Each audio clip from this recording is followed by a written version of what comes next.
We're here today to discuss the environmental clearance process of the Port of Belize project. Some years ago, the government of Belize asked us to consider building a cruise port at the existing Port of Belize facility. At that time, and given that in 2008 a cruise project had been approved at that site, that it was going to be sited within an existing port, and that this project would potentially bring break bulk and expanded cargo, that this process, as long as we follow the necessary and prescribed legal steps of the EIA process that's defined by Belizean law, that it would be a straightforward approval.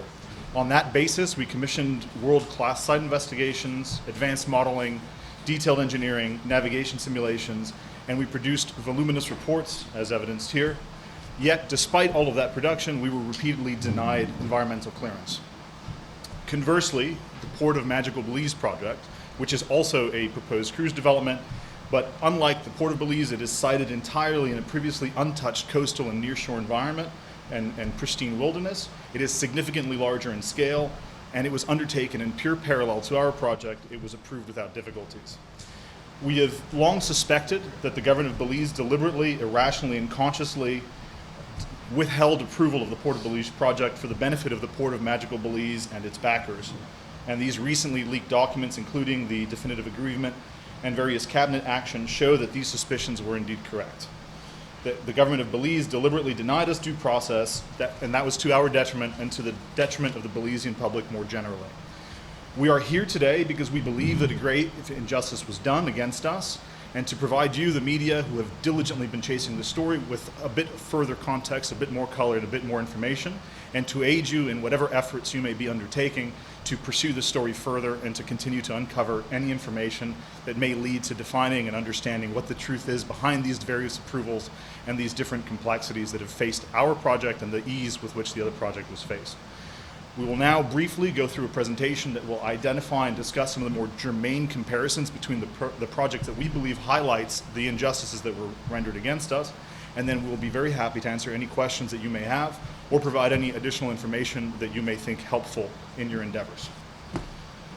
So with that in mind, we already went through our introductions. For reference, you have our companies and our names there, should you like to memorialize that. But of course, if anybody would like a copy of this presentation, we can provide you with all 4 slides of it already.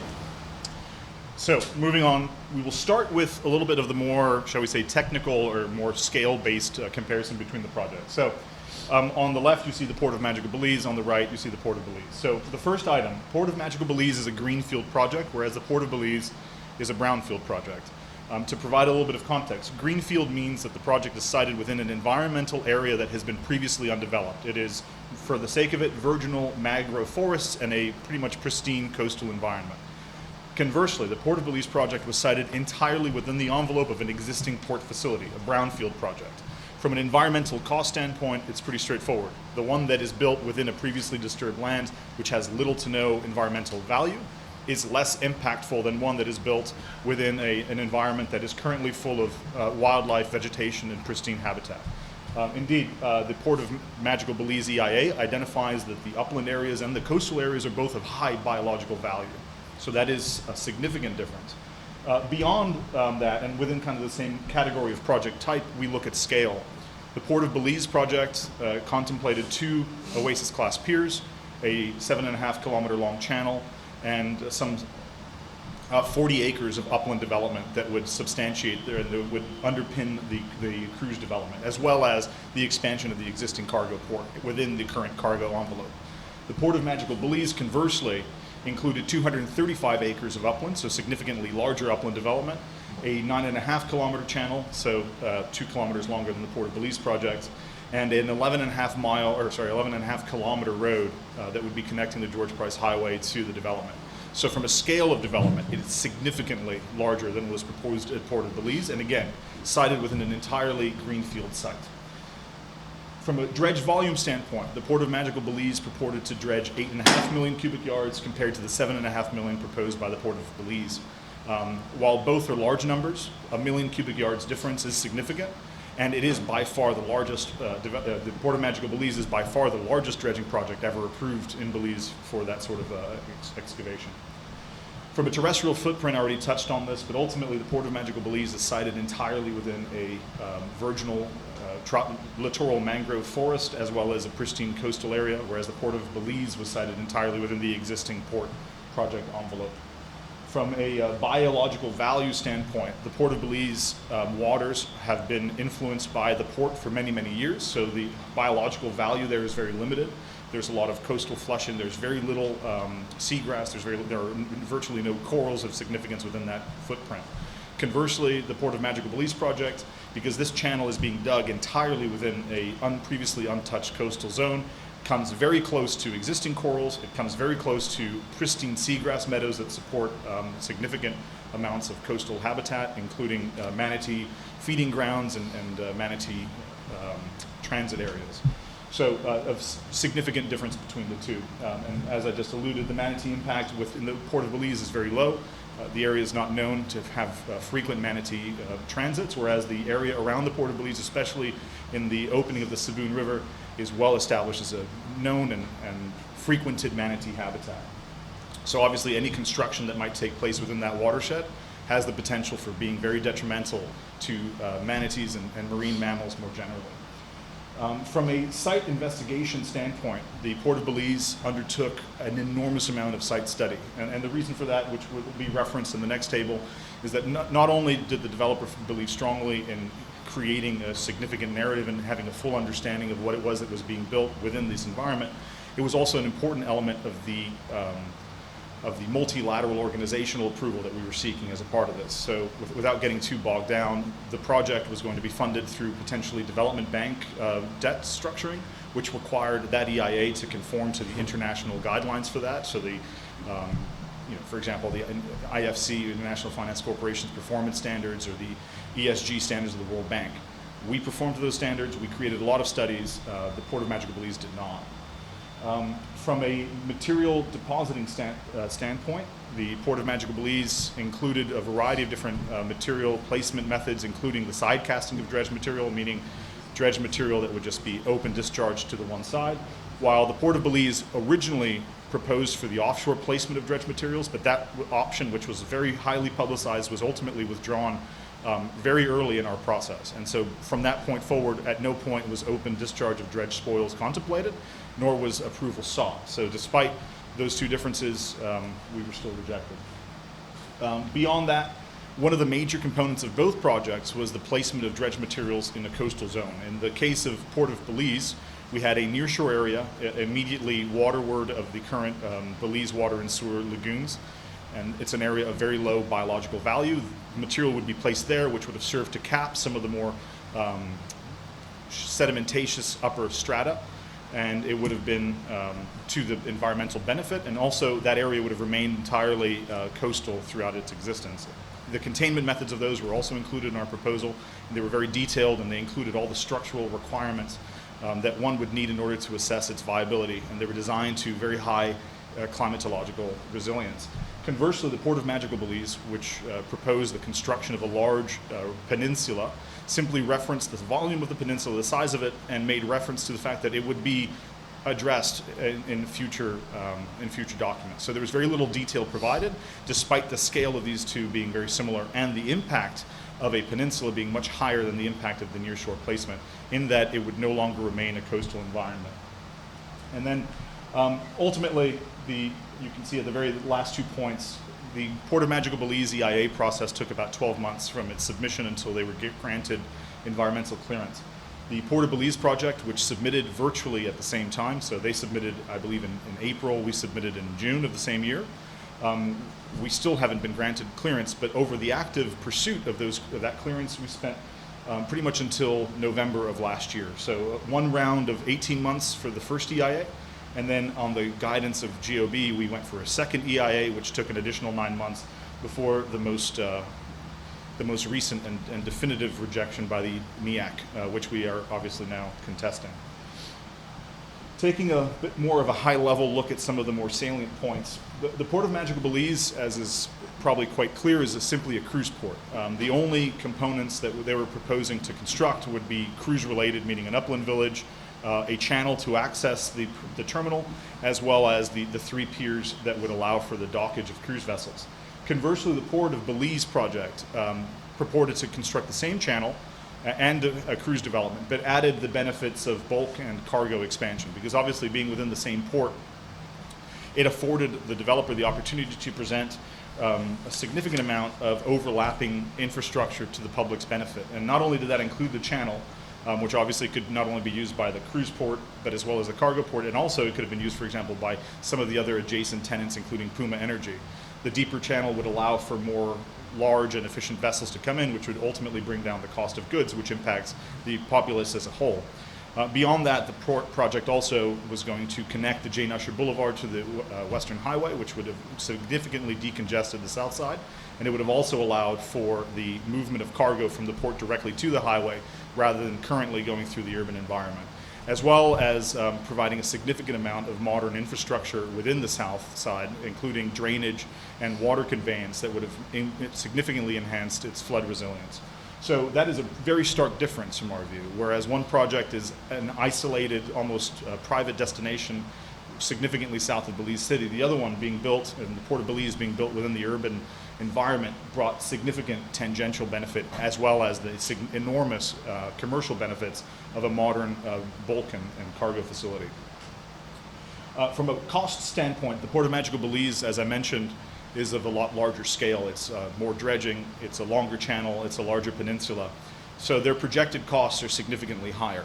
There's a lot of expense associated with that. Beyond it, it also incorporates the construction of a long highway connection, which is not cheap. A bridge over the Saboon River, also very expensive. So the total dollar value is substantially higher than the Port of Belize is, because ultimately the Port of Belize could have piggybacked on existing infrastructure, which, as I mentioned previously, they would have been enhancing at the same time.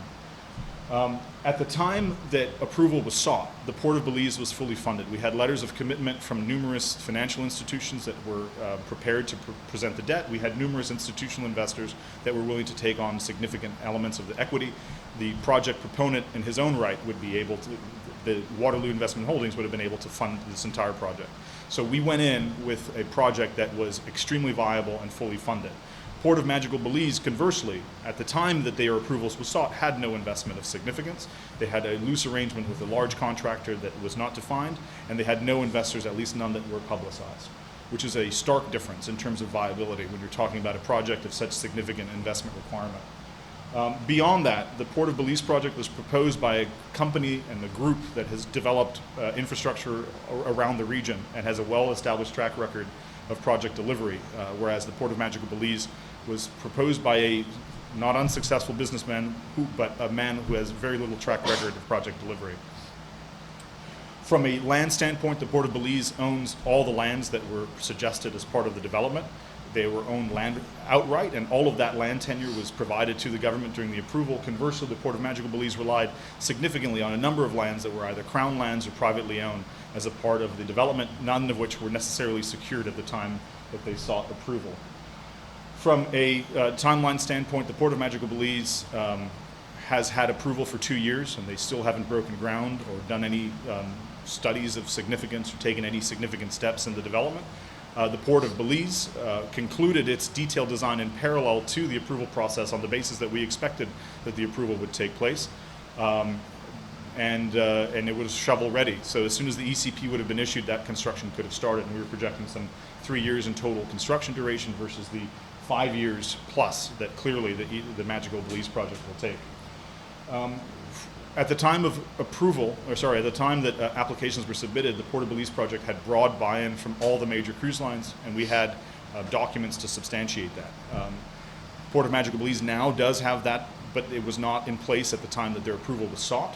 And they at present still only have buy-in from one cruise line, and that was only after the definitive agreement was issued, and it was on that basis that we believe that approval was conveyed. And then finally, we have a little bit of a comparison that despite all of these different elements that were put together to present the Port of Belize project to government, no MOUs were ever signed between us, even though we sought them for many years. No definitive agreement was offered by the GOB to our group. And obviously environmental clearance was sought vigorously, but never provided. Neither project has yet started. Ours, for obvious reasons, but why the Port of Magical Belize has not commenced is unknown to us. So That's a brief summary of the two projects. I'll dwell on this one so we have a visual reference should we want it. Well, to recap, we were asked to meet a standard, which we did. We were asked to do more, which we did. We were asked to do even more, which we did, until we got denied once, until we got denied twice.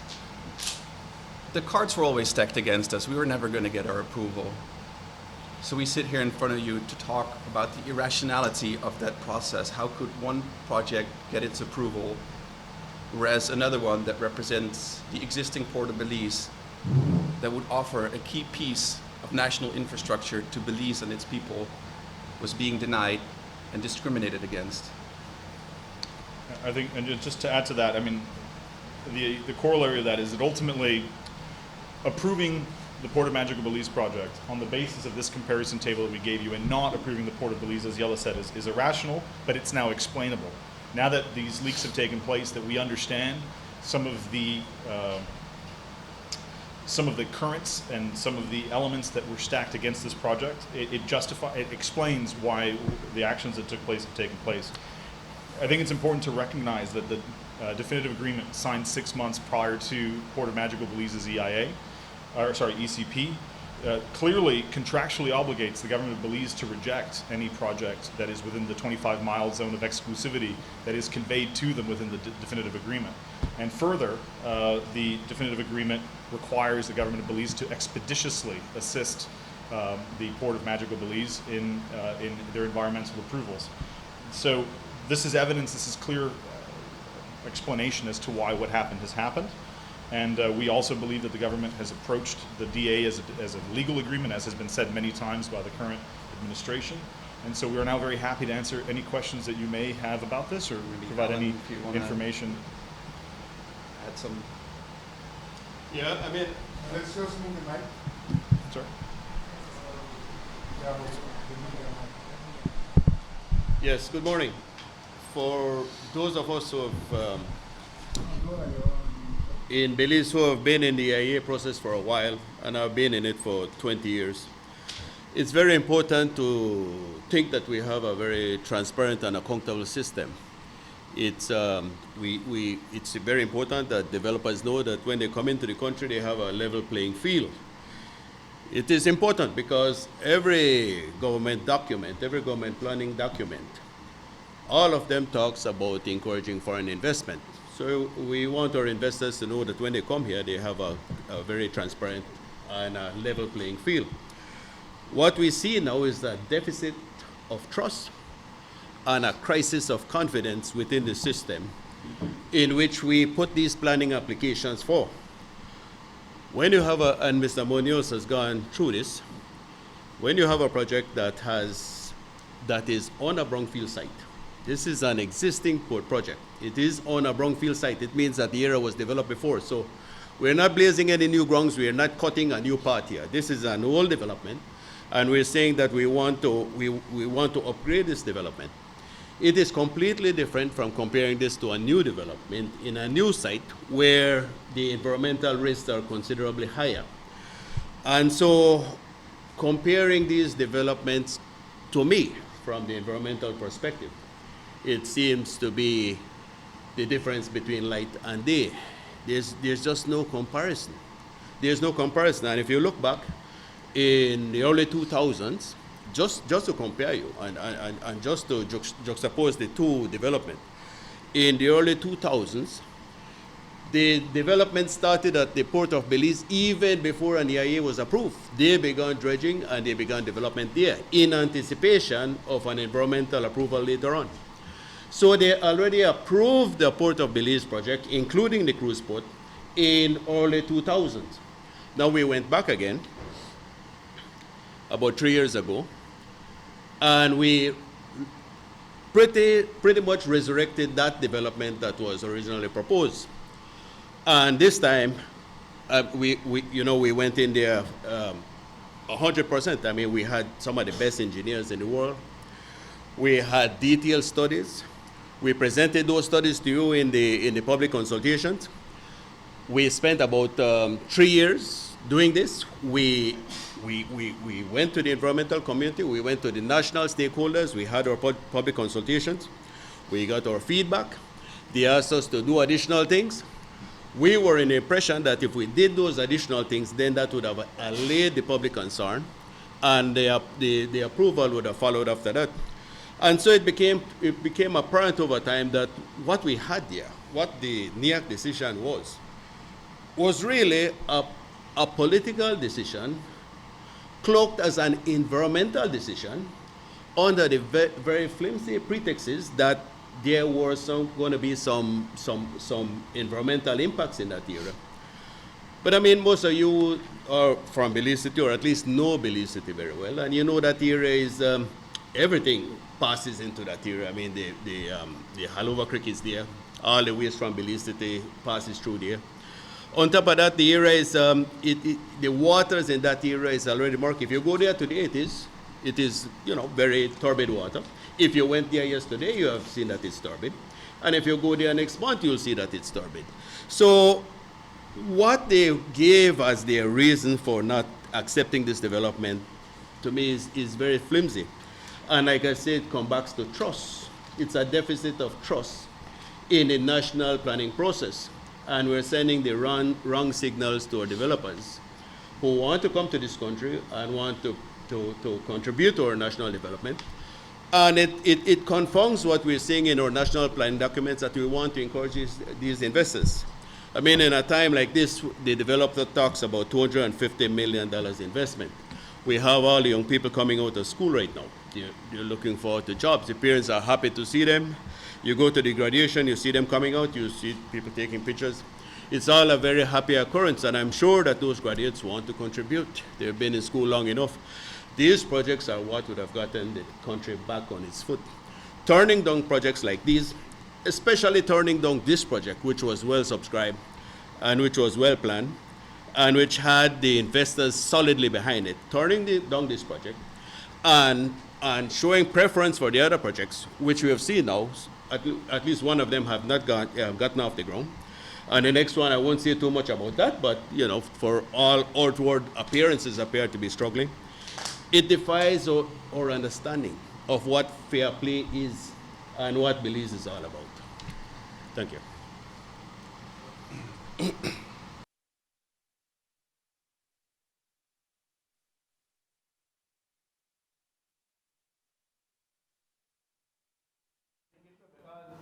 were a little bit fast in that year, but I need to hear from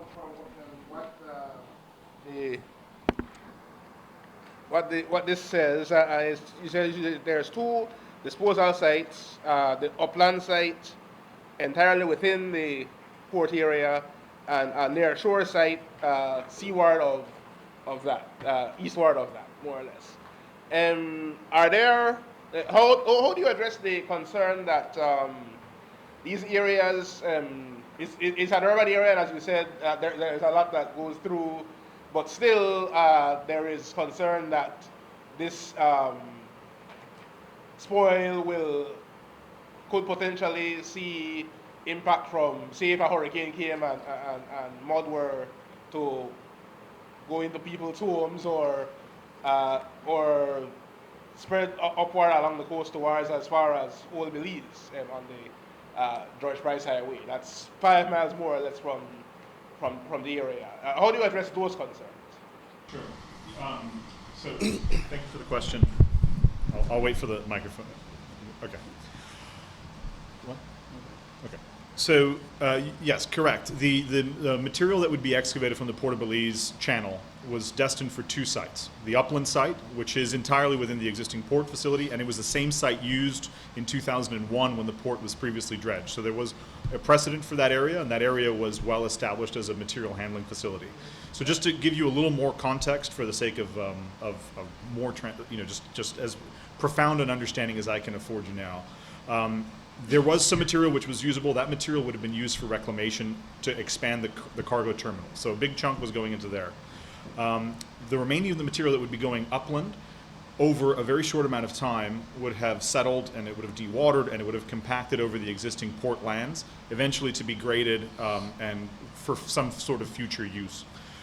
An additional volume of material, as you point out, was destined for the nearshore waters immediately waterward of the port lands. It's important to note the material that was to be excavated during the dredging project.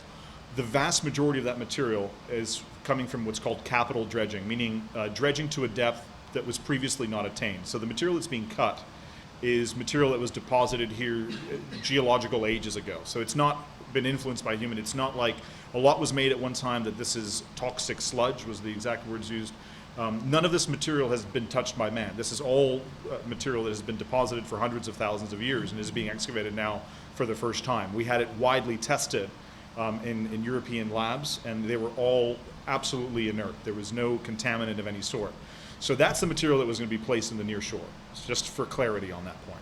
The nearshore area would be, and there was a pretty defined containment method that was incorporated in our approach. So unlike the Port of Magical Belize, which simply said, we're going to be placing it and at some point we'll let you know how we contain it, our project carried with it significant engineering details as far as how it would be contained. And it was through a combination of geotextiles, underwater berms, and a variety of other structural implements that would have created a cellular system throughout the nearshore area that would allow for, one, the containment of the material, and secondly, it would have accelerated the settlement of that material into a new seabed.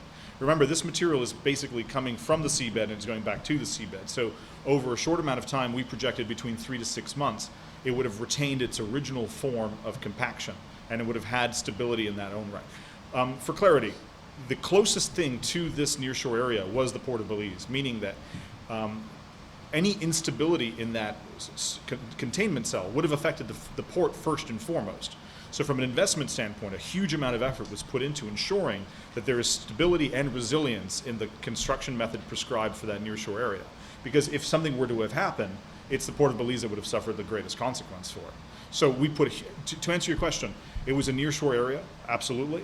But this is a method that's done the world over, and there are containment methods that are proven and established to be able to provide significant amounts of storm resilience during major weather events. Okay, and then I just, if I can bring up something that I don't think was mentioned in the course of the presentation, but which is just as important, and that's the issue of the potential dredging of one-man key channel. Just to point out that I think in 2020 the consensus was it may have to be dredged to accommodate larger ships, but I think the follow-up EPA and the follow-up ECP or EIA said that that may not be necessary. What is the consensus now? And if so, why the shift? Absolutely, and I'm really glad you brought that up because it was on my notes of things to say and I missed it. So yes, in August of 2019, we undertook what was called a full mission bridge simulation of the proposed navigational features. What that means is that there's a simulator in Florida that basically, it's like a flight simulator for cargo and cruise ships. And a lot of design efforts use that to validate whether a cruise ship can actively access a channel before you send a multi-billion-dollar ship into a channel that's unknown. So the cruise industry uses this as a validation exercise frequently. So we undertook a week of simulation exercising, and a big part of that, other than obviously proving the navigational features of our own project, was to establish that Oasis class ships, meaning, and that was our design standard, Oasis of the seas being essentially the largest vessel we can expect for some time, although Royal has now expanded that, but I got sidetracked. So Oasis class ships was long reported to be unable to access one-man key, English Channel to one-man key. And a major component of our navigation was to establish, one, whether that was true, and two, understand that in better detail. So we ran a number of simulations through it, both with and without the Royal Caribbean captains present, running Oasis of the seas, and it was absolutely fine. There was never any issue, and the consensus was that this is a perfectly safe access point. I will point out, one-man key channel is about 350 meters wide at its narrowest point. And it has a turn into English Key Channel, which is very wide. So if you can kind of visualize it, it enters into English Key Channel where it's about 1.5 kilometers wide at that point, and then it either turns out or turns in. So that width and the conditions of one-man key channel are not uniquely narrow. There are many cruise ports throughout the world that have significantly narrower conditions and are absolutely fine for Oasis class. most notably the Port of Miami, where there are a number of Oasis-class ships home ported, has a turn very similar in radius to one-man key channel, but that channel is 150 meters wide, not 350. So it's completely doable. At no point during any of our stakeholder engagement with the cruise lines were they concerned about one-man key channel and Oasis's ability to transit it. And so at no point did we anticipate or did we propose to cut it. There was one version of the EIA where the language might have implied that, but we've since clarified that and gone on record numerous occasions to say our project ends at the end of our access channel, 7.5 kilometers away from the Port of Belize, where the channel opens up, and that's it. There was no request for approval to cut or touch the channels, and nor do we believe it needs to be done, and there's broad buy-in on that assertion. Aaron, you asked fantastic questions. Those are both great questions. I think I speak on behalf of the entire team here that for the better part of 5 years, we've answered a lot of questions. I was hoping I hadn't asked questions that had previously been answered. Sorry. We had 20 hours of public consultations where we answered every single question over and over and over again.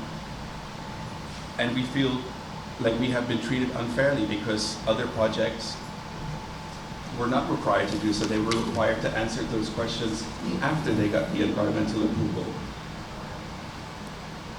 Like a lot of my questions, I don't know if they are pertinent for you all, but I'm gonna go ahead and ask them anyway. So the first one is to Mr. Herrera. Well, actually, no, I don't think it was even all the requests under the FOIA. What is going to happen with those? You haven't had any responses and there have been threats of lawsuits. Are those lawsuits forthcoming now? You mentioned under the what? The FOIA? Oh, yes. Sorry about that, Ms. Marisol. No answers yet. As my colleague says, in so much of this, the silence is deafening. We haven't heard a word. These revelations came about the definitive agreement.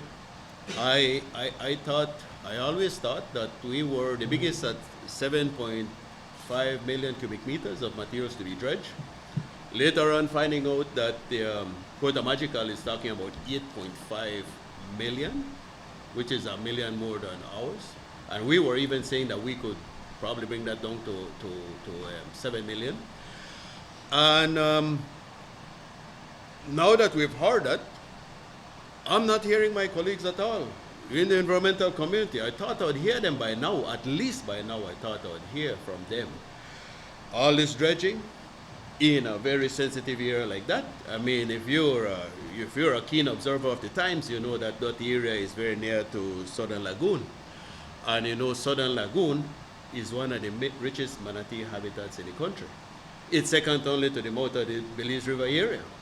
And so you are saying you are going to be doing that amount of dredging here in a very sensitive area.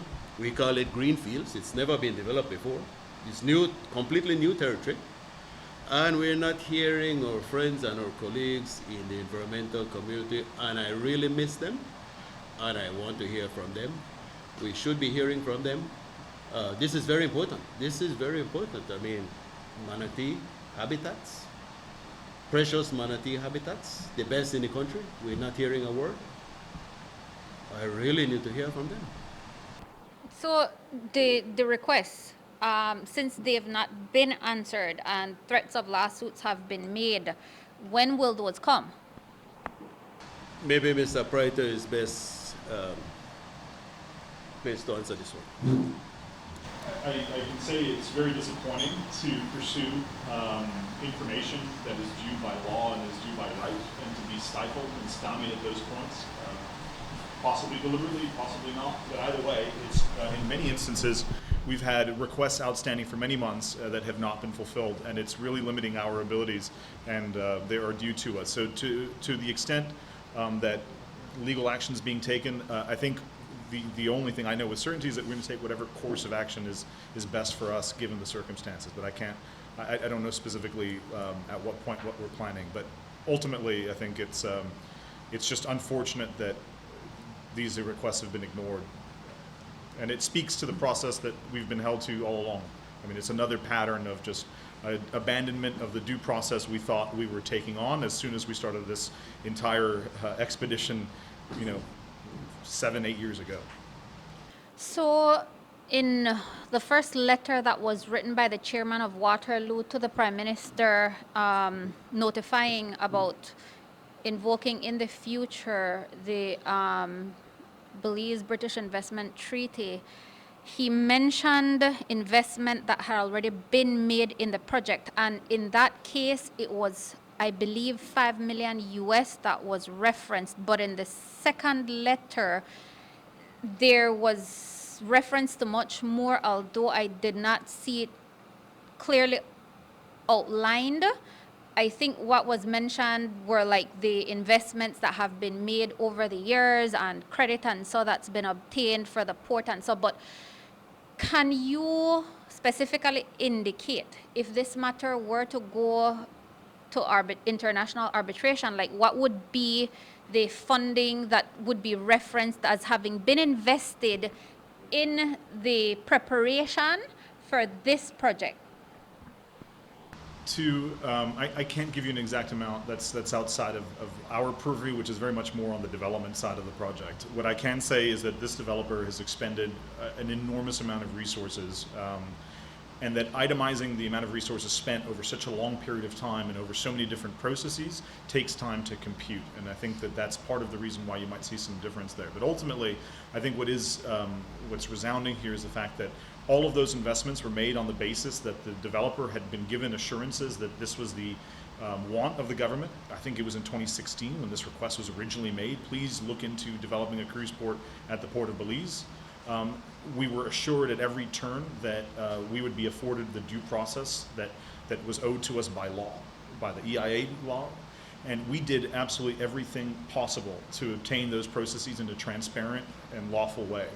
And I think that's evidenced by the enormous sum of money that this developer spent under the assumption that due process would be afforded. And it's very obvious now with these leaked documents and with the recent revelations that we were always denied due process, and that as of the signing of the DA, or the definitive agreement, the government was deliberately tasked with denying us that process, and they still continue to request of us to continue to expend resources and pursue this project. So I can't speak specifically to that amount as that's not within our remit. However, I can say that it was substantial, and I think it speaks to the good faith with which this developer approached the task at hand.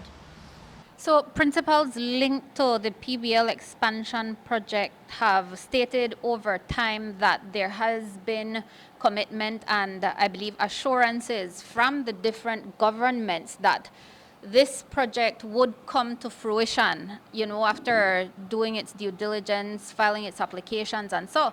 But if you look at the leaked minutes of meeting from the NEAC, the February 2nd meeting to approve Portico's project, the members kept saying, so even if they get approval, they still have to file for the different permits and so, and approval does not mean that they are going to get those permits. So for instance, if one developer does not get a permit for the use of the seabed, it means that that project cannot continue. So why would you insist that officials, politicians can give assurances that a project would be fulfilled even before you go through all those processes?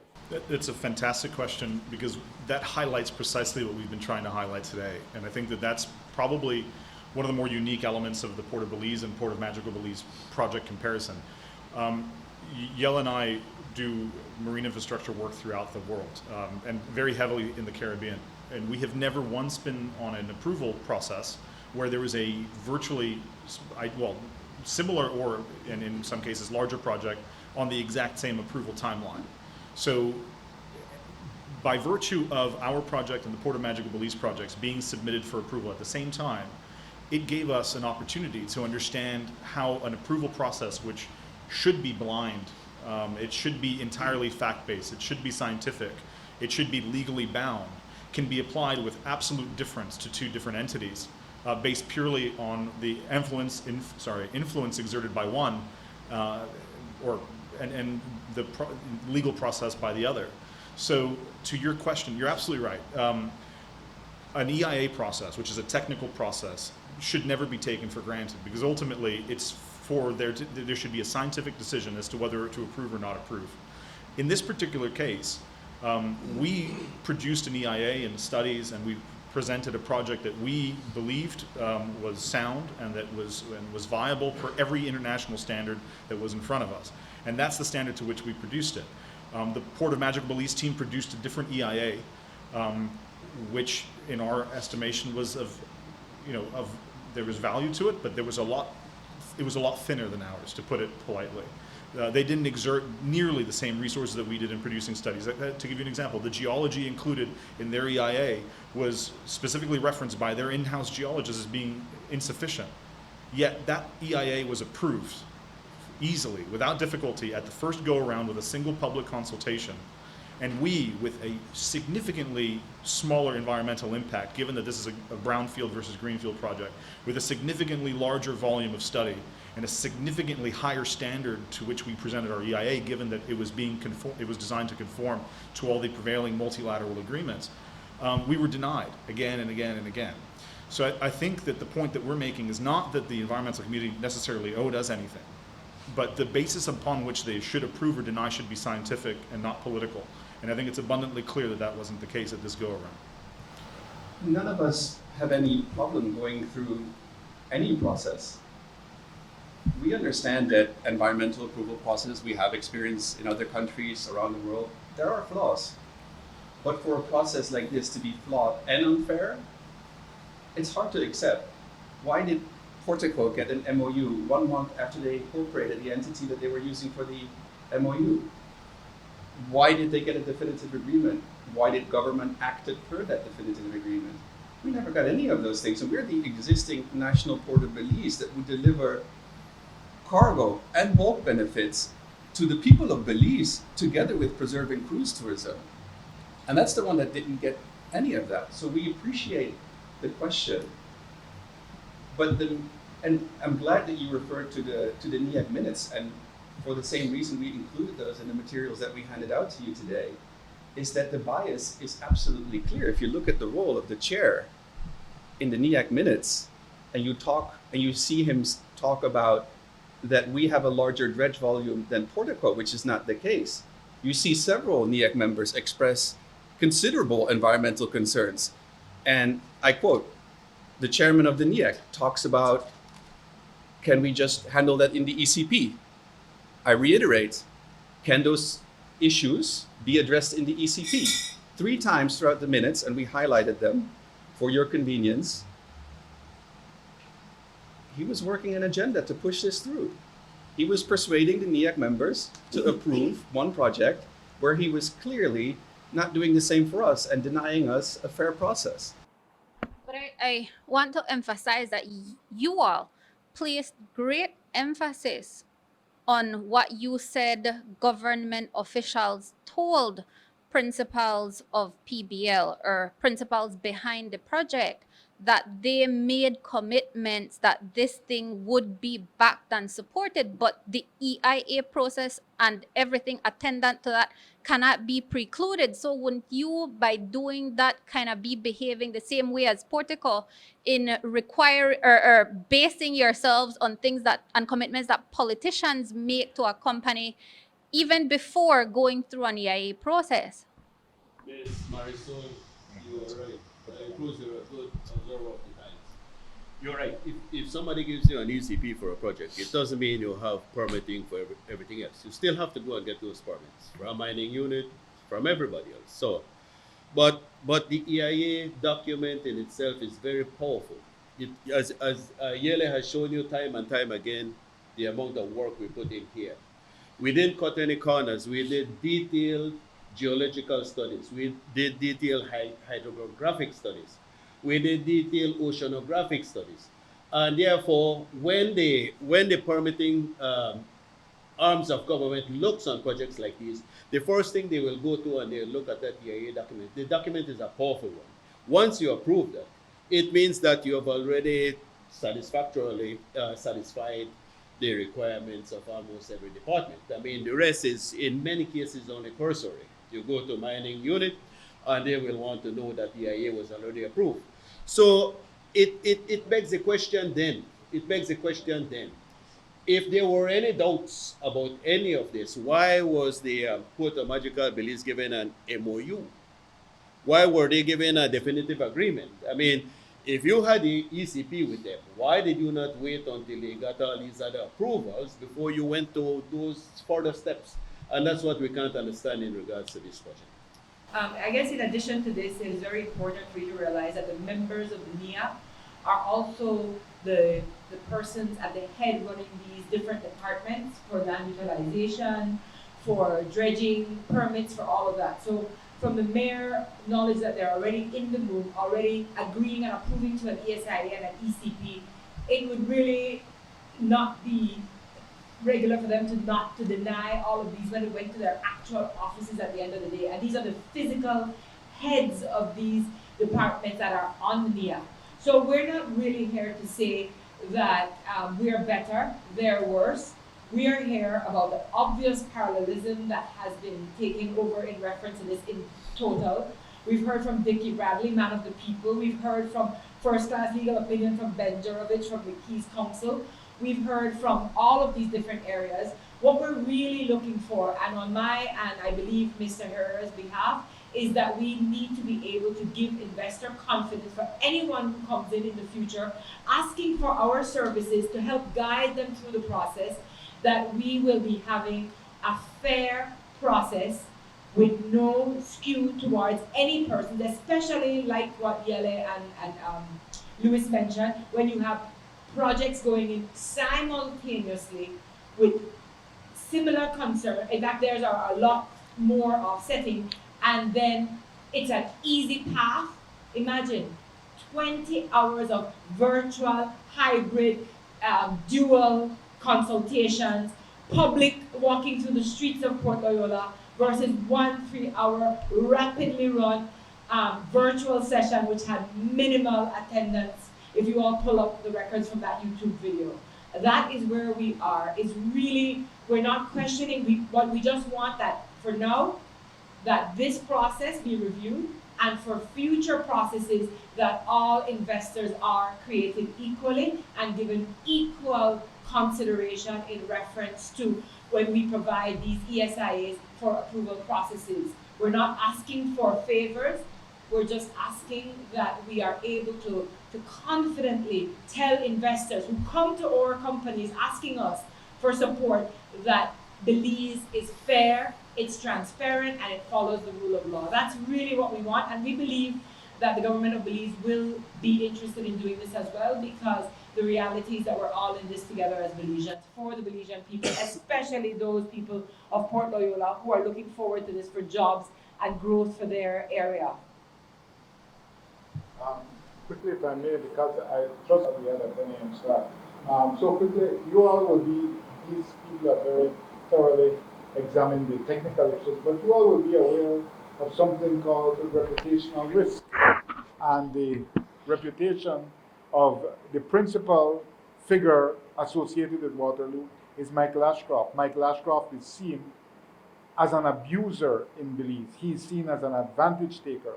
So you are saying, how is it that this suitor, Portico, was so quickly allowed into the home, yet another suitor was rejected?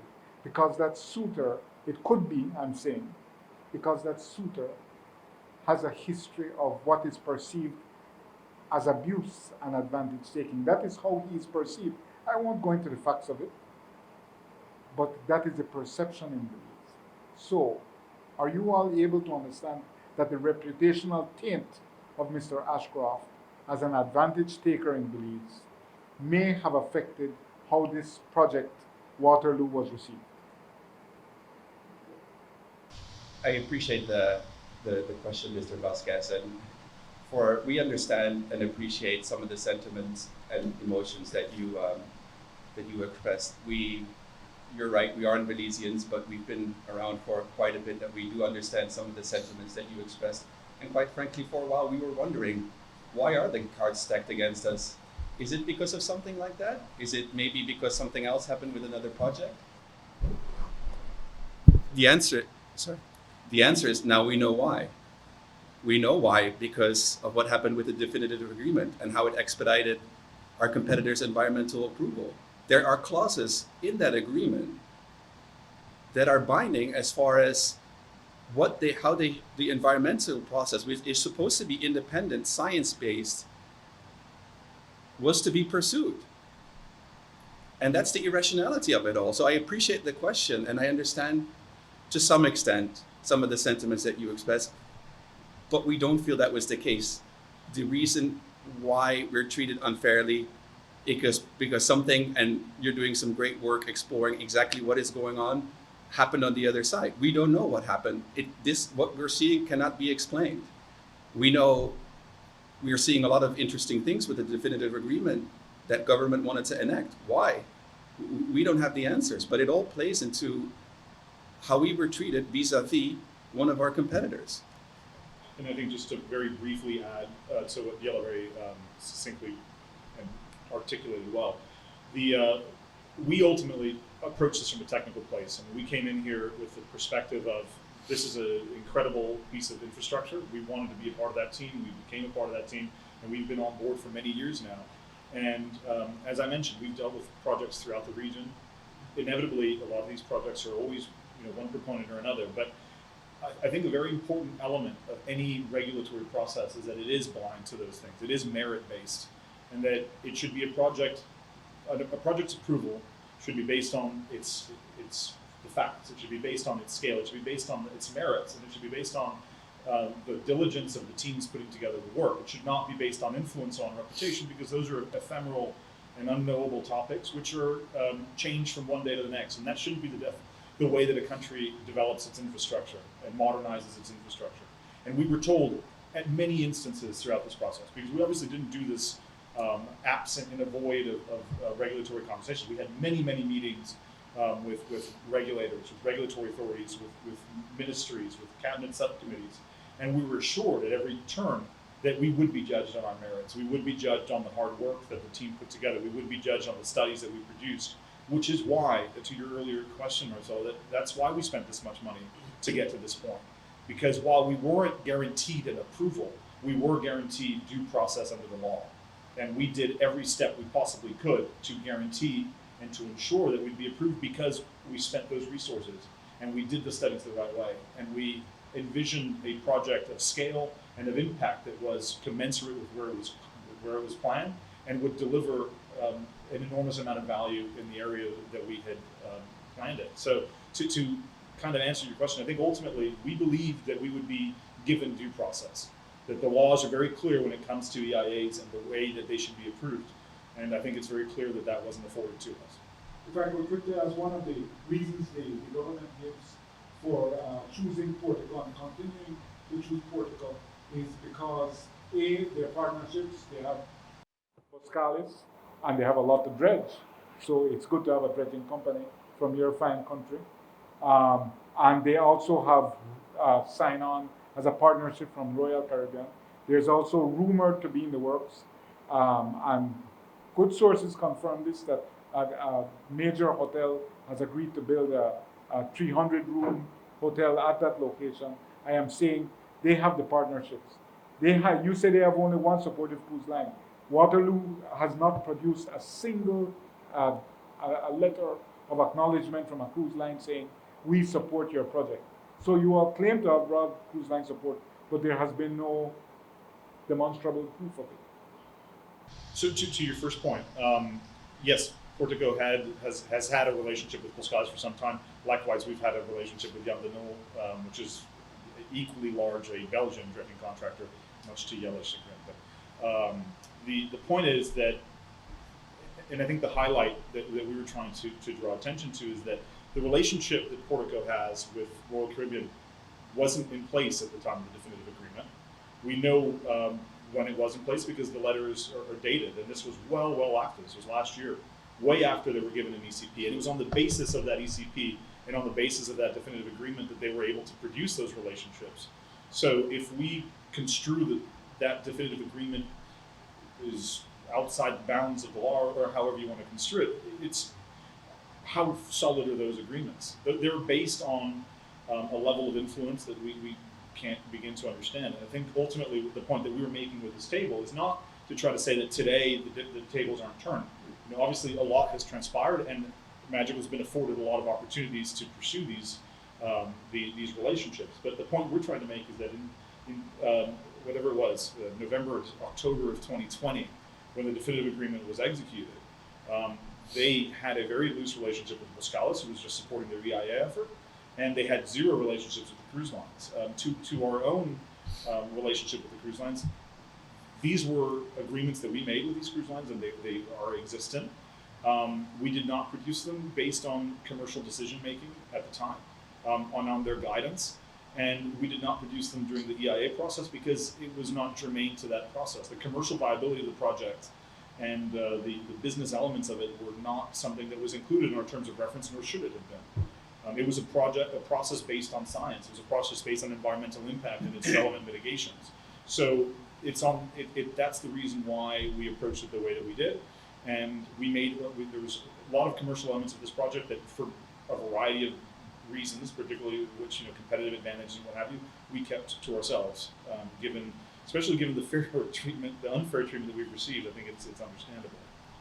Yeah, and if I just quickly may add to that, Mr. Vasquez, while those ongoing discussions, agreements between us as the project developer and different cruise lines have not been shared, they weren't intended to, they are confidential, but they have certainly been shared with the government of Belize. In fact, there are many cabinet members and other representatives of the government of Belize who are very much aware of the broad cruise line support that we've had. In fact, they would tell us that we are the preferred project on many instances. So the question is, why did they choose to ignore that?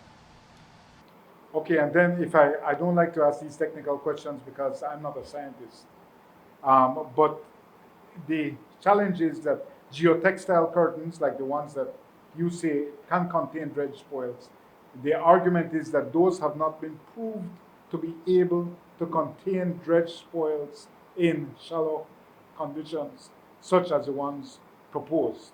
An answer to that. And second, I hear you on the navigational issues. Again, I am not a navigator, but the argument is that the bow thrust from the propellers of this Oasis class would far exceed the accommodations of the channel. I don't want to get into a navigational argument, but it's you all who changed from 2020 to 2022 based on the MOBUS simulation, the terms of the ESIA. See, this makes no sense, having this kind of conversation. But speak about the geotextile curtains first for me, please. Yeah, so the geotextile curtains that we suggested, I don't know on what basis they said they're not going to work in shallow containment. Have they been proven to work in shallow containment? There are geotextiles in some form or another are used constantly in nearshore stabilization. Oh yes, in a hurricane. My bad. Right. Sorry. Yeah. Yes, I think that was Sorry. the basis of my. My bad. Previous I'm question. trying to remember all the technical things, but my brain won't allow me. No, that's fair enough. Geotextile curtains, shallow waters, hurricane conditions. Of course. So the geotextile, and Jules, if I go too far into the technical weeds, please pull me back because I don't want to put you all to sleep at the end of this press conference. But as I mentioned, the majority of our works are in the Caribbean. The entirety of the Caribbean is within the hurricane belt. Every project that we touch has hurricane resilience as a part of it, because what's the point of making major investments when you've got the risk of a hurricane? So, we're based in Miami. We deal with a lot of projects in Florida, and we all know that Florida gets hit by more hurricanes than just about anywhere else. Coastal resilience of structures, there are two elements to a near water placement. One is the short term and the other is the long term. So from a short term standpoint, that's where it's most at risk, because that's when it's first been agitated and now it's in suspension, it's mixed with water, so it's more fluid than it is over time. It's in fact, that's why those curtains exist in the first place. It's and I say curtains, they're not curtains, it's just geotextiles. They're woven into it through the placement of shallow water berms. So they're not floating curtains like they will float at some point, but then they'll be wrapped over. The point I'm making is at that the geotextile are used at that point to stabilize the material when it's in suspension and when it's at its most vulnerable. So I'll speak to that first. Geotextiles are designed specifically for this, and over time, the material will settle and it will reach what's called a level of native compaction, meaning that it goes back to its sedimentation at the time of its excavation. At that point, it will be as stable then in a hurricane as it is now in a hurricane, meaning that coastal beds are dynamic. And so You've never endured a hurricane on the coast of Belize, right? In the Yabra area, or in where I live, in the Kings Park area, there is at least 6 inches of reeking muck in your home. This is real. I've seen it in Port Loyola as well. I lived in Miami through Hurricane Andrew, which is a Category 5 direct hit, which flooded the entirety of Right, but you all don't have that siltation issue. So we live with it. I'm saying that how the river works is, all the stuff comes down here from the Belize River, and so when a hurricane comes up, it churns all this up, and it's unbelievable. So, like in my house, I got 30 inches of water in the last hurricane on the lower floor, but it leaves behind 6 inches of sludge. It's incredible, and this is what happens in hurricanes, and it's the same in Port Loyola because I visited there after the hurricane. I'm just saying, these are. This is the state of things. Yeah. I mean, so I think the point I'm trying to make is that the use of geotextiles throughout the Caribbean is all done within the hurricane belt. It's all done within areas that are susceptible to cyclonic activity. And the foundation of the design that we presented was to a level of resilience to withstand the expected forces during a large hurricane event. Over time, the risk factor presented essentially remains the same as it is now. In fact, less so because the material that's being placed in the nearshore area is of higher value than the material that's there today. The material that's there now is a very soupy, perpetually sedimentatious that's come as a runoff for many, many years. The material that we're placing is material that's coming out of the deep parts of the channel that is, as I mentioned earlier, it's never been touched by man. It's virgin material. It's capital dredging. So that will be less sedimenty. It'll be less mucky than what's there presently. So there'll be a capping effect. The other element that's important is that the way you take the force out of a wave is by reducing the water depth in the area that it needs, that the wave might influence. So the technical term for that is a wave attenuation exercise, where essentially by creating a more shallow area, the wave dissipates its energy much more quickly. So in many regards, the construction of this nearshore area will diffuse a significant amount of the storm surge and creates further resilience of that coastline. So it is hard to say within the context of this conversation, yes it is or no it's not. I mean, the point that we're making is that we have an engineering team of world-class value who has gone through structural computations and designed this to be resilient to those standards. And the materials that they've chosen have sufficient tensile strengths and material qualities to sustain and resist the forces that are expected during a major storm event. And that's in the short term. In the long term, once it compacts, the risk factors are essentially gone as far as the nearshore area that we've created. It remains as it is today. It goes back to its existing condition. But if I may say, you asked this question of us. What are the implications of these membranes in terms of hurricane? But we haven't begun dredging yet. We thought we'd use these technologies, they've been proven in other places. But other people are using it right now, other people are dredging right now. And so the risk would not be only for this project. I mean, Stake Bank is dredging. They are using these silts. They are dredging in the south, around Placentia. They are dredging in the north, near Kikaka. They dredge farther north still, in Hamburgers. And they use these silt curtains. And they use them during hurricane time. And it's not a crisis. And why is this a crisis now?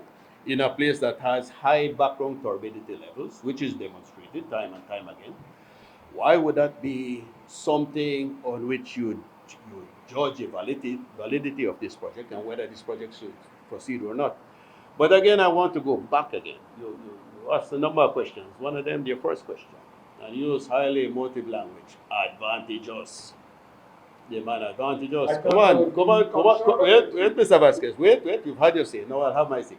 Now, in terms of advantages, and this and that, nobody likes everybody in the world. There's always somebody who won't like you.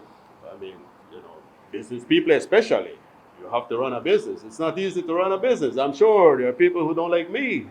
I'm sure there'll be people who don't like you, Mr. Vasquez. But when you go to the courts, you'd like to think that the judge there would be a reasonable man, that he would judge a course by your case by its merit.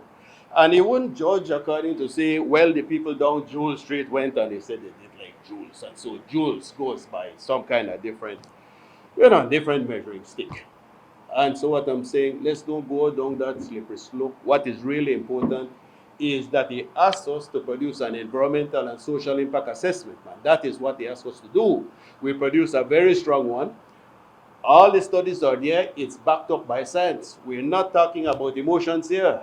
Because if we're dealing with emotions, I meet you on a bad day, you give me a different judgment. I meet you on a good day, you give me another one. So let's leave emotions out of it. Let's talk about the science. Let's talk about what they ask us to do. They ask us to produce an environmental and social impact assessment. This is a very robust document. It's a solid document. It has stood the light of day. And what we're saying here is, let's not go and say it shouldn't go ahead because of likes and dislikes. We have our representatives, we have our laws, we're supposed to be able to guide these things. I'm sure that the other cruise ship people will have people who like and dislike them as well. And in terms of that, we have to say in this whole, in all these proceedings, we've been quite honorable truth. I mean, the other cruise ship companies had their public consultations. You never saw any of us from our team show up. We weren't in the front bench. We weren't heckling anywhere. We weren't organizing anything against them. We respected them. We thought, well, let the market decide. Let the market decide. Let's listen to them. And when we had our public consultation, you saw them right up front. It was as though for theirs to succeed, they had to destroy ours. And that is telling you something about their project. Their project are not solid projects. They need to destroy somebody else for theirs to succeed. We never pay that amount of attention to them because we always had the feeling this is a good project. This is a project that will stand the light of day. This is a project that will bring benefits and value to Belize, but across a broad spectrum. We're not talking about just the man with the tourists, there's the man with the van. We're talking about everybody who use that cargo port. We're talking about the importers, the exporters, the farmers, the ranchers, everybody. So this project had a lot of value to it. And the others do not have that amount of value. And if the rigor of the assessment is borne out by these documents, then how can you turn down a project like this and approve the other projects? And Mr. Prito had it's the operative word here. We are on a brownfield site, they are on a greenfield site, they are going to new areas that have never been developed. We don't know what we're going to find there. And you turn down this one, and you approve those. And not us, they wrote about the environmental factors in the area. So it's not like me needing to say that. They said what was in there, and we approved those, but we didn't approve this one. We have one last question because we'd like to go ahead and wrap up. No, Or I would just you like to wanted make a to comment ask a quickly? question. Certainly, just stop. I love my colleagues, but I need to ask a question because before I haven't heard them ask it, and it's something that I would really like to hear you answer. Is that possible? Do you want to say something first, or are you going to say something first? I didn't know there was a timeline on this, but you guys are. No, we said that it was officially ending on the Yes, but you guys are giving a spiel, and there are some critical issues that you're glossing over. So please let me ask my question. And my question is simply this. Okay. I've been covering this story from the outset, from 2020 when this first presentation was made, and at first I was totally in favor of it because the proposal of a shipping port for sugar ensured or guaranteed the security of the sugar industry and the jobs and the port workers that handled sugar shipments. And you guys got yourselves undercut by developments at Big Creek, and now BSI at considerable expense and a very onerous logistics arrangement is transporting sugar overland to Big Creek and you've lost out on a valuable customer. Okay, that's one. So you guys, instead of being proactive, are being reactive. But looking at the original proposal from 2020 with a little more scrutiny, I am reminded of something comedian Robin Williams once said, or something that God did. They said it's like having a recreational area next to a landfill. And I won't mention what the connection was, but that is the same connection I make about your project. As you look out your 13-story high porthole over the cruise port of Belize, you will see a sewage treatment plant. You have a recreational area right next to something that smells just like a landfill, a sewage treatment plant. It's like, welcome to William Shakespeare's London, where they had the streets of open sewers. How quaint. Yes. That is basically the experience you're offering people by having that sewage treatment plant remain there, and nothing in the original plan said, are we going to relocate the sewage treatment ponds, or is that BWS problem? And no mention is the development going to assist BWS to relocate those ponds, because clearly if you're going to have a cruise ship port there at Port of Belize, those sewage ponds need to be relocated. Now, you're talking about textile curtains.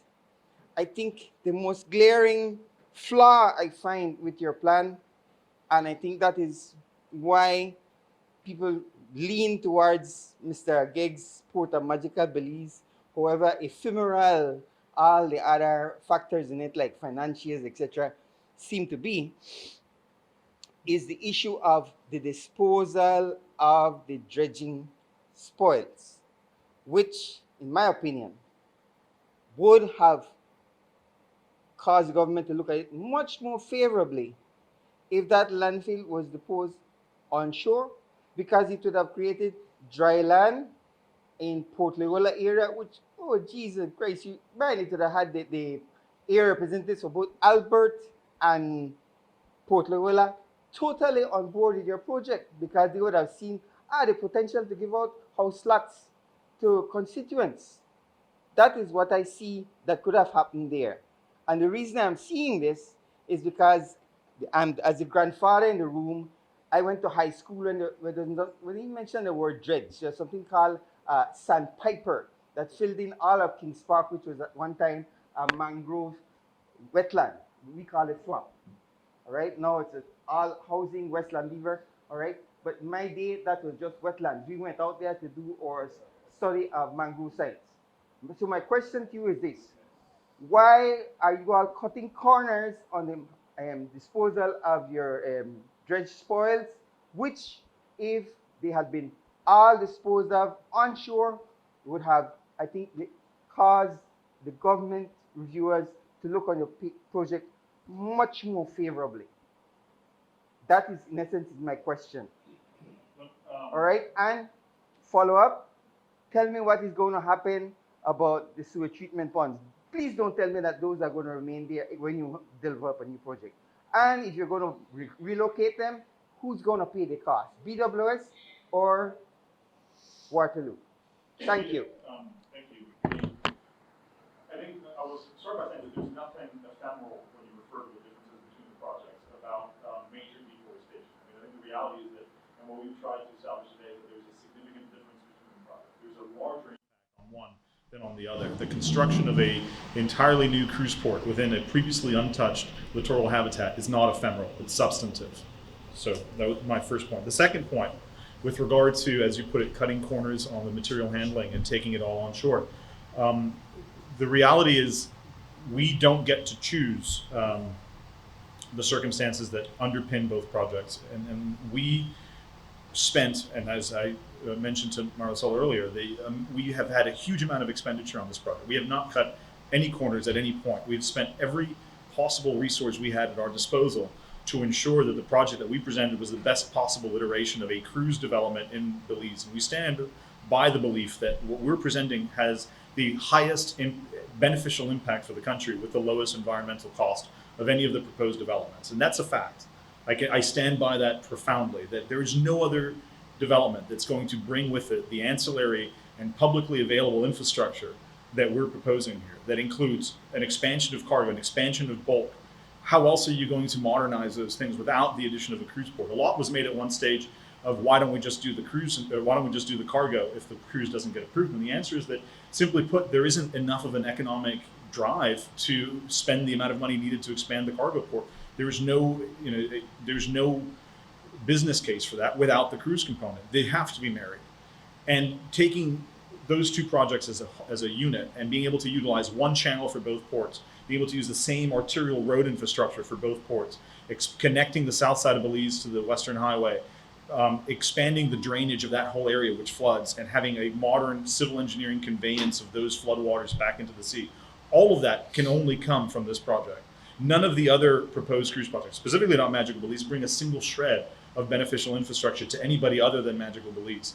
And if anything, what it brings is an enormous environmental impact to an area that has heretofore never been touched. So I think that's a substantive difference. And when it comes to our management of the dredge material, the way that we've produced this plan was on the back of enormous amounts of geotechnical engineering. We've spent millions of dollars, of US dollars, in uncovering all the information possible about those sediments, about the behavior of those sediments, and about the quality of those sediments. If we could have sold or donated every cubic yard of this project that gets dredged, we would have in a heartbeat. But we're not interested in either misleading the Belizean public by saying, sure, we will make everything available for you to take. The reality is a lot of this material cannot be used for construction. Otherwise, we would have used it for construction. We would have used it for beneficial use because that would have been to everybody's advantage. Unfortunately, that wasn't the situation. The way we're treating the material is the only way that it can be treated. And the construction method that we prescribe for the nearshore placement, which I will remind you, both Magical Belize and the Port of Belize, both of us are suggesting the use of the nearshore area for containment of dredge material. They have an upland area. They're deforesting 4 square kilometers of littoral mangrove forest to produce it. We're doing it on the existing ports lands, which were used for this in 2001. That's a major difference. But also, they and us will have to use the coastal area to deal with some of this material. We will cover an area that is currently of very low biological value with clean fill that's coming out of the dredge site. And that will remain a subaqueous environment. And as I mentioned to Mr. Vasquez, that's an area that will benefit significantly from the attenuation of hurricanes and from the reduction of storm surge forces. In our instance, we provided every possible detail that we could provide in terms of the design and in terms of the materials that would be used to contain that and to ensure that not only does it not have an environmental impact on the downcurrent sites, but also that it is resilient during the time of a hurricane. Magical Belize in their EIA simply said, we will contain it. And that's all they did. And that was absolutely sufficient for them, apparently, but our detailed studies have been questioned time and again, despite the fact that we've never received a substantive question as to why it would or would not work. We provided calculations, we provided structural information, we provided methods and means, and at no point was anything other than, well, we don't think it's going to work provided to us as an applicant. The reality is it's impossible to design to a negative standard.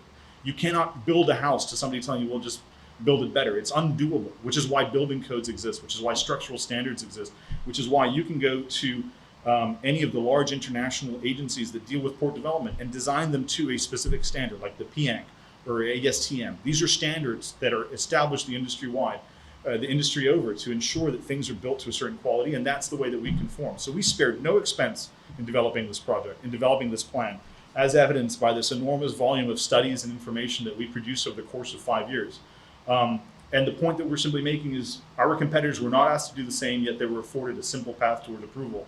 And despite all of the downcurrent benefits that we've provided, despite all of the studies that we did, and despite every hoop that we hopped through, we have been stymied at every point. And I think that, forgive my vigor with speaking, but the reality is that we are very sensitive to this. And to your final point, there are many cruise ports that exist in the vicinity of infrastructure. Port Everglades is very close to water and sewer plants. Port of Miami, you pass the city of Miami's water and sewer plant on the way in from the cruise terminal. It's right there. It's on Virginia Key, which is right adjacent to the port channel. And on some of those ships, you're staring right at it. That's no different. A lot of port cities include their infrastructure next to their ports because at one time it was the ships that had something to do with that infrastructure. So there's nothing unusual about that. And none of our potential partners ever had an issue with the fact that BWSL was down current from us. So to answer that question specifically, we did not contemplate relocating or doing anything. And I will also point out that nothing about this project at any point, whether it's the roads that we were building, the infrastructure that we were building, the drainage that we were building, the channel that we were building, or any of the cargo and cruise terminals that we were building, was any money or any dollar amount ever requested from the Belizean public or anticipated from the government of Belize. This was all done privately, and all of that would have been to the public benefit. Go ahead. Mr. Isigiri, if I may just say, this is sponsor here now. They are what they are right now. During this project, we met with the BWSL team. We had a meeting with them. That was part of the public consultation. And we told them what was the plan for the development at the Port of Belize. And they specifically asked, could we do something about those ponds? Could we help them? Because they knew the ponds are vulnerable during hurricanes. And they asked, could we provide materials to build a berm around the ponds to do exactly what you're concerned about? So in times of hurricane, you wouldn't have all that material thrown all over the place. And we made a commitment that we would provide materials, not any stuff, the good stuff. We'd provide that material there so you could build a berm with a good level of confidence that would be able to withstand the vigor of a hurricane. All around, it's a berm all around. That was the commitment there. So without us doing that, it is very unlikely that situation will change and it would remain what it is. With a project like this, that situation would have been much improved. I can guarantee you that. Well, let me just add a little bit to that. Mr. Visitors, we appreciate your concern with the environment. We genuinely do. We understand your desire for science to drive this process, what we're describing. What we're portraying today is that it didn't. The definitive agreement that fast-tracked our competitor drove their environmental approval process. It drove our denial. The NEAC minutes, and I strongly encourage all of you to work through them if you find the time. They show the bias. That's what drove this process. We are 100% aligned with you because if what you're saying is true and environmental concerns and the science and a fair and due process would have guided this, Port of Belize would have been approved and we would be building a port for the nation of Belize. So my question is, you've had 2 attempts at getting NEAC's approval to proceed with the Waterloo project, and on both instances, they've been turned down. Given the existing state of play, if there was any change of mind or change of thought from government's perspective, what are the remaining requirements for Waterloo to present to get a green light from NEAC or from government? So from a production standpoint, nothing. I mean, this is 2 EIAs worth of effort. We submitted it twice. The second time on the guidance of the government, we were told, look, the first time around we perceived some things. If you guys change these things, we will expedite this process and you shouldn't have an issue. We went through a second terms of reference. Of course, the terms of reference defines what they need to see in order for the project to be approved. That's the area of study that they are prescribing and say, if you do this, and if you convince us that these things are appropriate, then you will continue on to an approval. So we did that twice. So the government we've produced everything we possibly could produce to obtain an approval. The only thing that goes beyond here is the ECP and the terms of the ECP, and as was discussed earlier, the remaining regulatory approvals that come with that, which we are in a position to pursue. As I mentioned earlier, we were confident that what we had produced was of high quality and that what we had produced was approvable and it would be approved in any jurisdiction. And on that basis, we also pursued further engineering of the project so that we ran those 2 in parallel, so that once we got that environmental clearance, we were already ahead of the design effort and we would be able to get to a construction-ready project at a faster rate because we recognize how important it is to move this project forward. The cruise industry is changing on a yearly basis. The movement away from tendered ports to shoreside ports is happening at a massive clip. And remember, this project was planned for many years, but the pandemic changed a lot of the cruise business. And one of the big things that had changed, if you guys might recall from some of the headlines, is that older, smaller ships were scrapped by the major lines. And what that means is that the amount of ships that exist that can tender effectively have become smaller. And there are fewer of these ships around. So now the cruise lines are emphasizing that the larger vessels, the vessels that carry with them larger onboard experiences. And the reality is that those vessels can't be tendered. It just isn't enough time in the day to move the passengers off.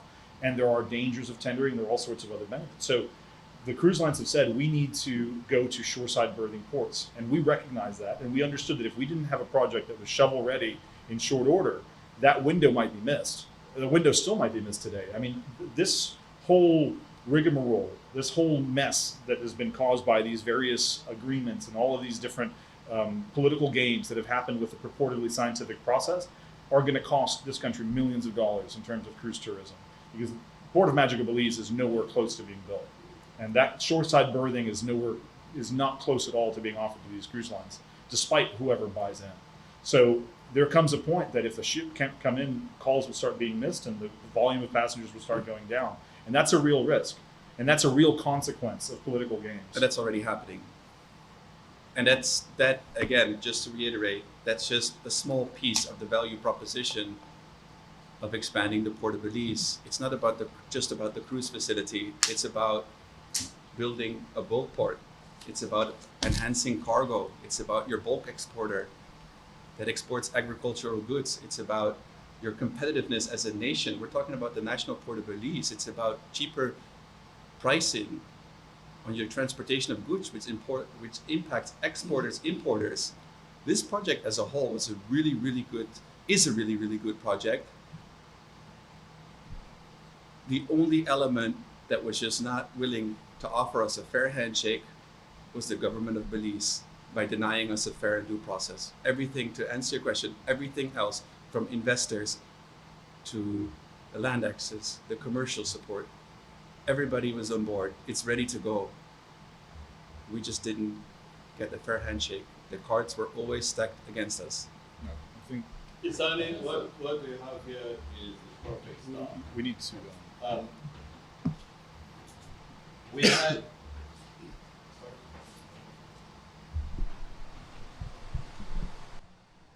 yes, what we have here, I think, is the perfect storm.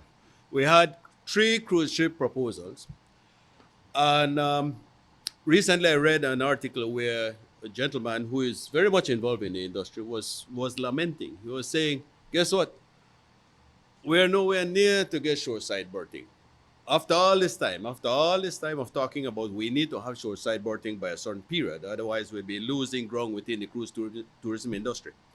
And I'll tell you what, right now we're no nearer than in 2012 right now, because Magical hasn't started yet. We haven't had our approval. So we have a perfect storm here.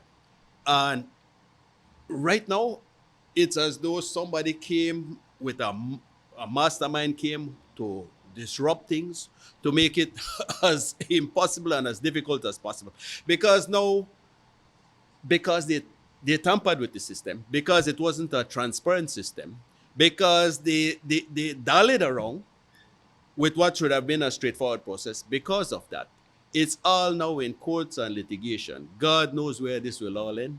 It never had to be. It was clear and straightforward. We did our part. We don't feel good about what happened.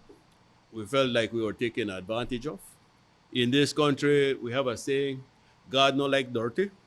To put it in Creole, God no like dirty. And we have to fight it.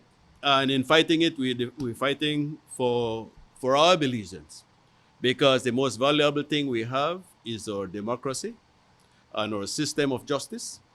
And when we allow certain people or certain entities to run over that, it might be me today, but it could be Isani tomorrow. It could be the business down the street, up the street. Who knows where it goes? So you have to fight these things, and in fighting them, we defend democracy for all Belizeans. It's a pity it came to this.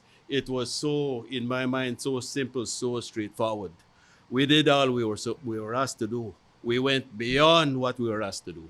We did a good job. I can tell you we did a good job over many months, over many years. Didn't come cheap. We never cut corners. We got the best people.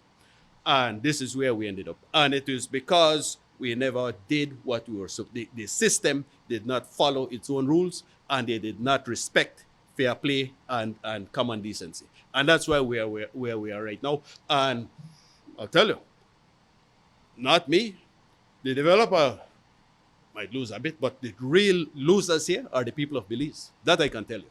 The people of Belize, the people who would benefit from these jobs, all the people who are running buses, all the people who are full-time, all of those people who are looking forward to jobs, coming out of university, coming out of sixth form, coming out of high school, they might spend money. All right, Yeah. just one question. In the minutes surrounding the Port of Magical reviews of their EIA, the CEO stated that the blue economy is concerned that many developments have been stalemated, and so there is a need to review some of the approaches taken to review EIAs. The CEO also says that the country is in economic crisis and there is need for investment. Given that comment and given the looking at the minutes of the review of PBA, the Port of Belize, Belize's EIA, when the chair says that the EIA report also indicated that the project would increase offshore spending to between $500,000 to $1 million USD. Looking at those two statements, is it then that you guys believe the government's denial of your EIA was deliberate or counterproductive? Well, we think it was deliberate and counterproductive. And to your point, the $500,000 to $1 million per day spent, yeah, that's per day spending that we projected based on that expansion. I mean, look, the reality is foreign investment is always going to be underpinned by law. It's going to be underpinned by a process that is understandable, a process that is defined and that is transparent. So, as we've articulated today, we do believe that we were given a very unfair hearing. We believe that there was a deliberate and conscious effort by the government of Belize that we now have seen codified by this definitive agreement, that this has been along the entirety for us, that this has been a part of this approval process for us, and that it is for that reason that we've been denied, and that we absolutely believe that this jeopardizes foreign investment because, I mean, ultimately, you look at development's difficult. These large projects are hard to fund. They're hard to undertake. It takes a huge amount of work and allocation of resources and a lot of time to do that. And there's a real cost, there's an opportunity cost, there's an enormous amount of heartache that goes with these developments. It's not easy to do it. And if you take all of the complexities that are native to a development being difficult, and you add to that the fact that it now appears that no amount of effort, only influence, is going to yield a decision in your favor, then that effectively destroys a reputation. That really hurts the ability for future and foreign investors to come into a jurisdiction. So I certainly appreciate the question. I think it's a very valid and well-articulated point to make, which is that it's very important to safeguard these types of investments, and that the sort of treatment that that our project received certainly works against that. My final question for the head table. What are the outcomes you guys are expecting or are asking for as a result of this press conference this morning? I think at the most, at the highest level, and as mentioned earlier, a huge amount of capital was invested in this pre-development effort. And that capital was predicated on the assumption that we would be given a legal review, and that we would be either approved or denied on the merits of the project, nothing else. So this would be due process. That wasn't the case. All the monies that were spent on this project were thus wasted. And all the effort that we went into, every dollar that was spent was a dollar spent to pursue the approval of the project and to pursue a development that was beneficial for the developer and for the country. And that wasn't the case. So certainly, being made whole on that front would be an important element. And then beyond that, we think it's important, just for the sake of the efforts that were put forth, that these approvals, that all of this be evaluated within the context of how it was approved, that questions get asked, that somebody consider how is it that these two projects went through such completely different approval paths, and how is it that came to be. And once all those questions are answered, and when all of this comes to light and the transparency is shed on it, then we think that appropriate action should be taken, that the steps should be taken to ensure that there is justice and that approvals are based on merit and not influence. It's only very simple answer to your question. What should come out of all of this? Very simple. We want the powers that be to do the right thing. Simple. We want them to do the right thing. We want them to go back over this process and correct the wrong that has been done. And we want to make sure that there's justice and transparency at the end of the day, and to move this stain from the country and restore the honor and the dignity of our systems, put them back in place. We'll Thank leave you it all. at that. I just wanted to thank, on behalf of the group, everybody for coming out and for asking the good questions and giving us consideration to show you the comparison and to share some information with you, answer some of the questions. We know it was a little bit of a short notice, but we believe in communication, we believe in our project, we believe in the role that you guys play as the media. So I just wanted to say on behalf of the group, thank you for coming out. Yes, thank you. And if there are any questions unanswered, we are more than willing to take note of them and answer. It's just that the two gentlemen have a flight to catch. But Michael, you want to wrap up with you? I hear about something because you've looked at both ECPs.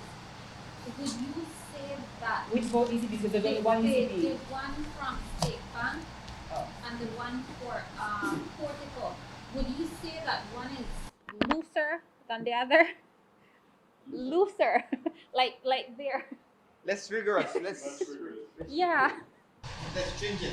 I mean, so the ECP, and we really need to do that. Okay. But I mean, the ECP for State Bank, I mean, one of the, as I mentioned earlier, the most telling thing for us is that our process with Magical Belize was parallel, that we did it at the exact same time.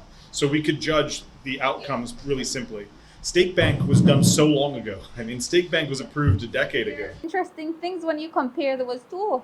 There are indeed, and I think one of the most telling, and I'll leave it at this, is that a big component of the State Bank, of the Board of Magical ECP allowed for the submission of elements that weren't defined in the EIA. So the EIA should, by design, answer a lot of questions. And if that question isn't answered, it should be sent back, revised, and sent.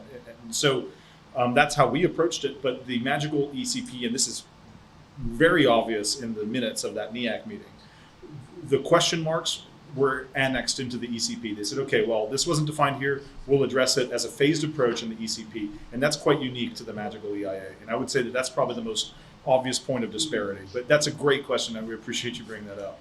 And I believe a question that should also be in all of our minds is, there's been a promise of when these things would go to market. When will they go to market? Thank you all so very much. It was a Thank you. pleasure to spend this morning with you all. Yes, and thank you for being here.